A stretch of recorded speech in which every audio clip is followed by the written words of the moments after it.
Damn. So layoffs again?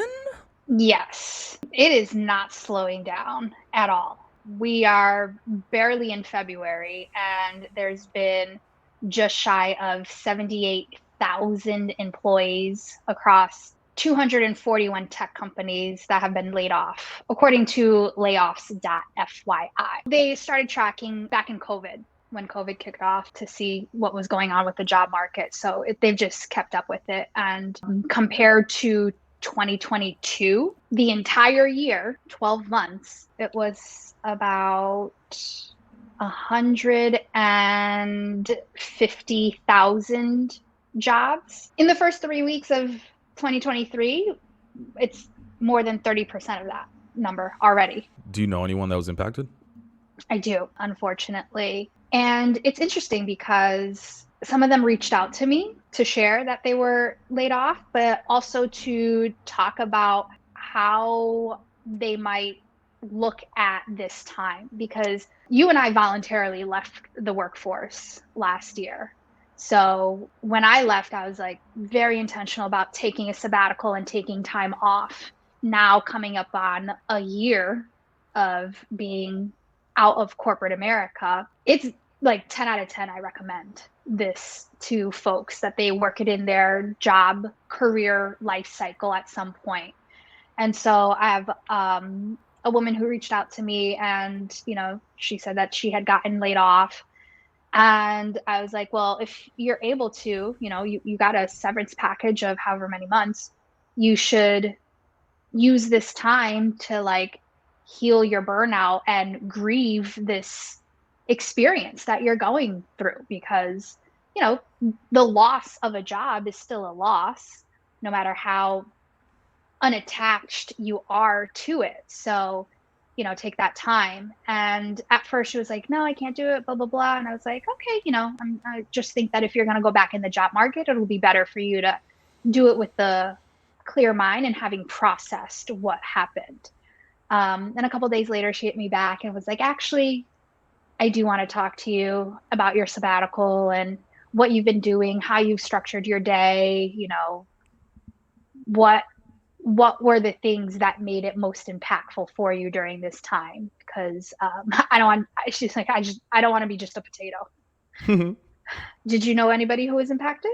Yeah, I knew a few people that were impacted. I know some people that already have a new job.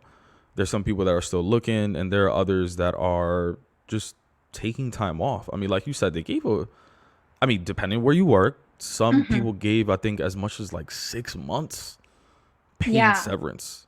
Yeah. She fire me. What? Yeah.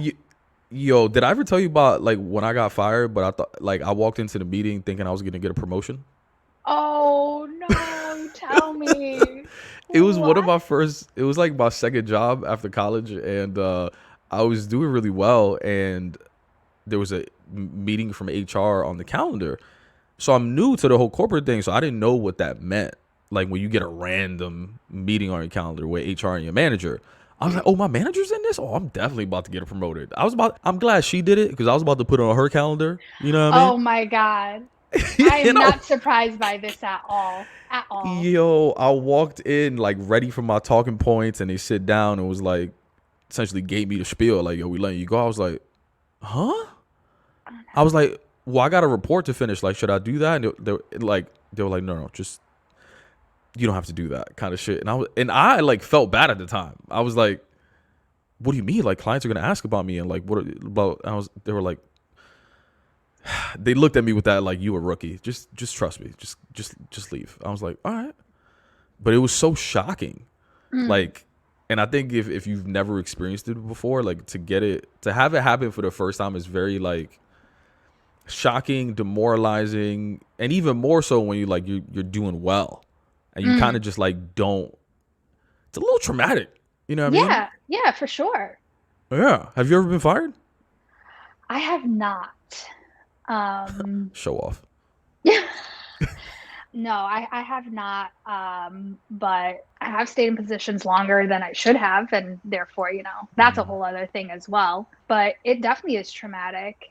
And you're giving the example of one of your first jobs out of college. And so you only have so much experience in the workforce and in life in general. And so, even more so, folks who have been in their careers for over 10, 20 years at this point, to get let go, I think is really tough. It's interesting. Like I took my severance, and they didn't give me 6 months. They gave me Mm. I don't remember what it was, but either way, I was like, oh, severance. I don't even know what that was, but it was just like being educated on that. It's interesting though. Like at the time, I wasn't like discouraged from getting. At the time, no. So what did you do? How did you process that day, that week? What went through your mind? I remember leaving the room with HR, my manager, and then looking for like friends in the office and be like, yo, I just got let go. And they were like, what? And I was so hurt, sorry to hear that, and blah, blah, blah. And like they were trying to show compassion, but I was just still in shock. I was like, I A just lot of confusion. I just didn't understand the idea of like doing your job well and being let go. Like Hmm. I was so in my head about like the individual impact that I was driving, and I didn't see the macro level signals of like the business struggling as well. And that's Hmm. very different. That's very different context as well. Like this was a very small company, Hmm. and the business just wasn't doing well. It was being competitors were doing better, and it was hard to Yeah. differentiate for them, right? So that's another layer. It's like I understand if the business is not doing well and your need to cut costs and just like save the company, if you will. Hmm. Whereas like these days, it's interesting to see companies laying people off, but business is still doing well. Hmm. That must be even more confusing. It's like I'm doing well at my job, the business is growing, maybe not as fast as it was 2, 3 years ago, but it's still growing. It's Right. profitable, and you're letting me go. Like that's even more confusion, I would assume. Yeah, I would assume so as well.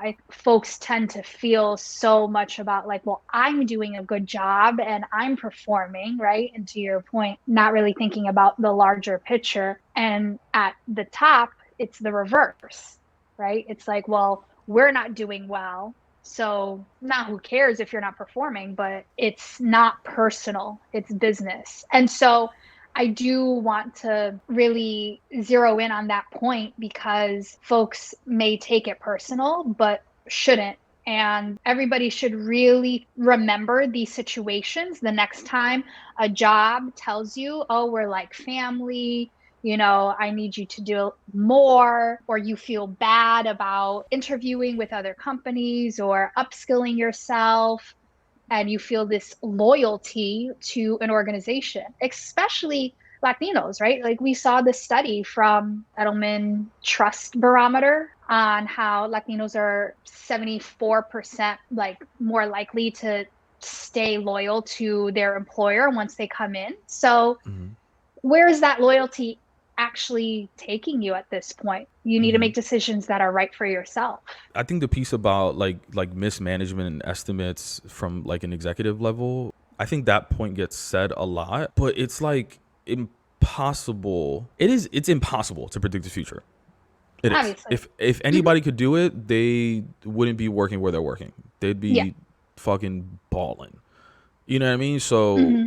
I mean, during COVID, executives made bets on trends that they thought would continue, right? Right. Even me, during COVID, the numbers for the podcast in general were booming. Like, I'm talking about the highest one was like 5,000 listens, which for me is a lot, especially when the average Hmm. podcast episode, like, it gets like 30 listens in the first week. And like, episodes overall was getting like at least 1,000. And as COVID ended and the months went on, like those numbers slowly have been declining back to what I would call normal levels. But at Right. the time, I was like, I finally cracked the podcast code. I finally got past 1,000. I'm finally above this. I'm finally doing that. And what I predicted, I was like, not only am I finally there, but this is gonna continue for years. You know what I mean? Like this is gonna Hmm. continue forever. Now Instead of thinking like, when am I going to get 1,000? I'm thinking, when am I going to keep consistent to 5,000? When am I going to get to 10,000? Blah, blah, right? And obviously this is on a small level on a podcast, but like, this is what executives are doing. Like they're Right. assuming, I mean, let's take Meta, for example. Like I'm sure Instagram usage went up during the pandemic. Everyone's home on their phone. And the more that people use Instagram, the more advertisers spend, the more money they make, right? So they probably made an assumption is like, oh shit, well, more people are using the platform. We need to hire more engineers, more sellers, all these kind of things. And what you saw was people hiring, making bets on the products, making bets that these trends would continue. But it's impossible to predict the future, right? And I'm putting myself in these executive shoes, and you get to make a decision, right? It's either no bet because we think these trends are going to continue. We make a bet, but not that aggressive because we do believe that these trends are going to continue. And we make a really aggressive bet because we got no doubt that these trends are going to continue. And I think the companies that laid off the most people made a really aggressive bet on those hiring decisions, thinking that those trends were going to continue. In my case, like the really aggressive bet would have been like hiring 5 people to like join on the podcast production side. You know what I mean? Yeah. Whereas like now, less listeners, I would have been like, oh shit, not as much revenue coming in. So it's interesting, like the business decision. Even from an employee standpoint, I wonder what you would have wanted your company to do at that time. Right. I don't know.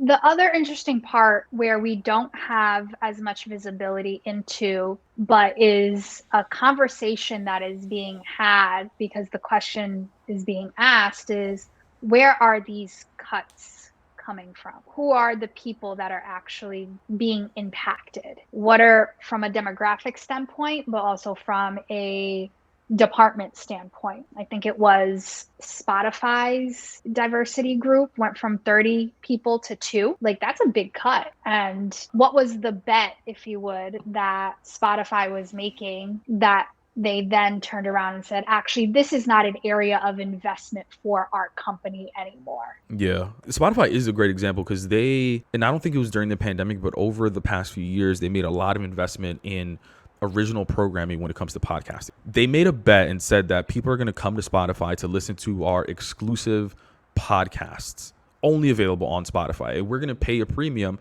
to creators to create content only for us. And now they're cutting back and saying like, maybe we're just more of a technology platform versus a producer of exclusive content.